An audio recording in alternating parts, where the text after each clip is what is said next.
Alors, ce qui est commun à toutes les cultures, c'est la question de silence, c'est la question de parole. Finalement, la dialectique du silence et de la parole, c'est commun à toutes les cultures. Et est-ce que ce n'est pas finalement la question cardinale, Monsieur Couturier?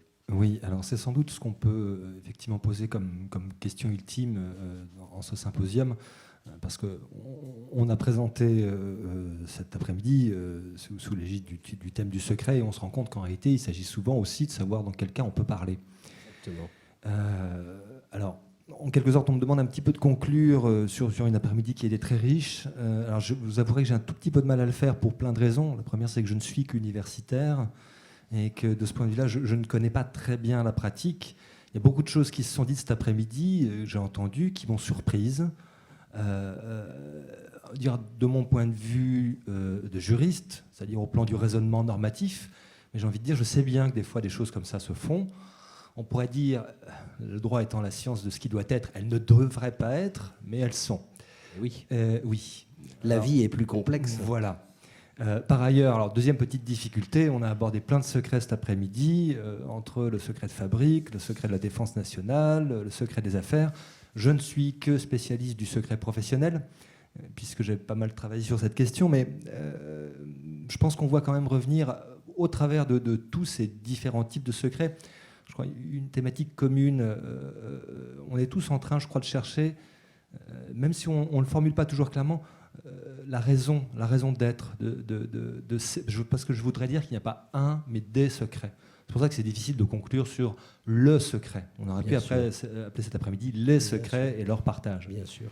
Donc il y a des secrets différents, qui ont des logiques différentes. C'est ce que disait M. Cassuto, d'ailleurs. Exactement. Mais je crois qu'ils obéissent tous à une question commune quand même. C'est peut-être finalement le dénominateur commun qu'on pourrait essayer d'y trouver aujourd'hui. C'est pourquoi nous posons-nous la question de savoir si on doit taire ou pas une information. Je prends, alors parce que c'est celui que je connais le mieux, l'exemple du secret professionnel. Pendant très longtemps, dans le droit français, je dirais la question du secret était un petit peu obscurcie par je dirais une espèce de logomachie un peu stérile autour de défenseurs, de ceux qui disaient le secret est général et absolu, et ceux qui disaient non, il est relatif, il peut céder. Peut-être partagé. Peut-être partagé. Alors, j'ai pas envie de dire que les seconds ont triomphé au détriment des premiers. La jurisprudence ces dernières années, et j'ai envie de dire surtout la jurisprudence des chambres civiles de la Cour de cassation, qui, pour plein de raisons, parce que le rôle des juridictions civiles n'est pas le même que celui des juridictions pénales, emploie un langage beaucoup plus souple sur la question du secret professionnel que la Cour de cassation en sa composition criminelle, qui, c'est vrai, a plusieurs fois par le passé employé cette expression d'un secret général et absolu. La dernière fois, c'était en 1998, dans une espèce assez comparable à l'autre arrêt qu'on avait évoqué tout à l'heure, une personne, l'arrêt de 1947, l'arrêt de Crène. La Cour de cassation, dans ses chambres civiles à l'heure actuelle, souligne clairement ce qui doit quand même conduire, je dirais, ce qui doit guider, je pense, la réflexion du praticien qui est confronté à des questions de révélation, c'est quelle est la finalité de ce secret? Pourquoi suis-je tenu au secret? Et à partir du moment où on replace la réflexion, je dirais, sous cet angle, je ne dis pas que toutes les difficultés s'estompent, parce qu'il en restera toujours, ce sera toujours une question compliquée, d'abord parce que les textes sont pas toujours bien rédigés, ils ne peuvent pas être bien rédigés, c'est très compliqué de réglementer, de légiférer sur la question de ce que doivent dire ou ne pas dire les gens.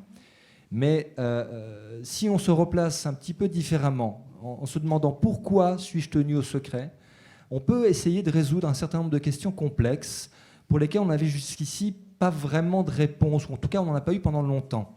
Je prends un simple exemple.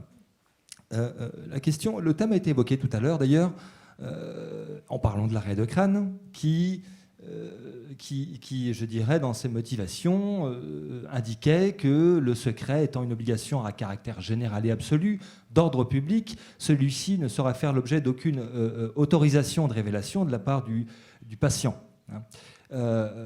Sauf que cet arrêt, il est contredit par plein d'autres, issus notamment des juridictions civiles. On en a parlé en matière d'assurance, un petit peu. Enfin, on a ébauché la question. La jurisprudence de la Cour de cassation en matière d'assurance, d'autorisation, disons, du bénéficiaire du secret, de de révéler l'information est riche ces dernières années. Depuis environ le milieu des années 90, elle s'est pas mal précisée d'ailleurs ces derniers temps, et elle nous le dit clairement. Il y a un bénéficiaire du secret, le secret est fait pour lui, il n'est pas fait pour protéger le médecin, encore que, bon, par certains aspects, j'y reviendrai, ça peut y contribuer quand même, il est fait pour protéger un patient. Et d'un certain point de vue, on pourrait dire que on s'est posé la question, qui est le propriétaire du secret. On dirait aussi autrement qui en est le maître.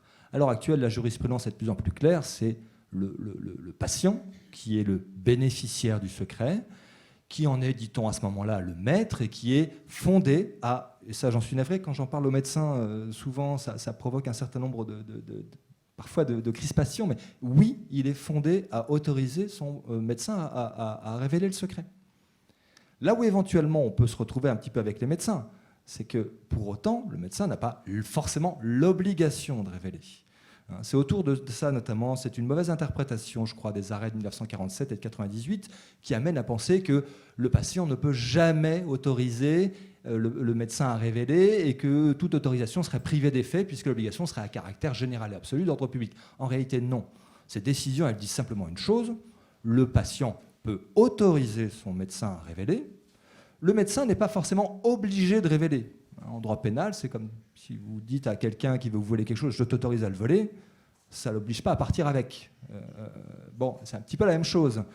Vous êtes un patient, vous autorisez le médecin à révéler, ça n'oblige pas forcément le médecin à révéler, mais ça lui permet de le faire, et ça lui permet de ce point de vue-là, à ce moment-là, d'articuler en conscience un certain nombre d'impératifs qui sont d'un côté, c'est celui que j'évoquais, quand même la finalité du secret, qui est protéger les intérêts légitimes du patient, et de l'autre, en même temps, je dirais, pourquoi pas aussi protéger une certaine éthique de la profession qui peut parfois justifier que le médecin se dise, bon, là, mon patient m'autorise à révéler, mais moi, je pense qu'il y a des raisons impérieuses qui font que ça n'est pas forcément opportun. Voilà. Donc je dirais, en essayant de replacer un petit peu la question comme ça, on peut essayer de déconstruire pas mal de questions, et on a parlé du secret de la défense nationale. Le secret de la défense nationale, il n'est pas absolu. Il a une finalité aussi, c'est de protéger la nation. Et protéger la nation, ça peut vouloir dire, par exemple, révéler en matière de stratégie nucléaire, par exemple, il faut forcément révéler une partie de l'existence de l'arsenal. Si on ne dit pas qu'on a l'arme nucléaire, ça ne sert à rien. Donc il y a forcément une partie de l'information qu'il faut révéler pour, je dirais, atteindre cette finalité du secret, qui est ici, je dirais, protéger la nation. Voilà, je pense que c'est un petit peu comme ça qu'on peut essayer de replacer les choses. Et ça, je dirais, ça permet de prendre un peu plus de recul et de nourrir la réflexion et de la réorienter. Oui, merci beaucoup, Monsieur Couturier. En vous écoutant, et en un mot, j'avais cette phrase de la Boétie en tête, le discours de la servitude volontaire. Que le silence ou la parole ne soit jamais le fait d'une servitude volontaire, mais qu'il soit peut-être pour nous une responsabilité assumée. Je vous remercie de ce colloque passionnant.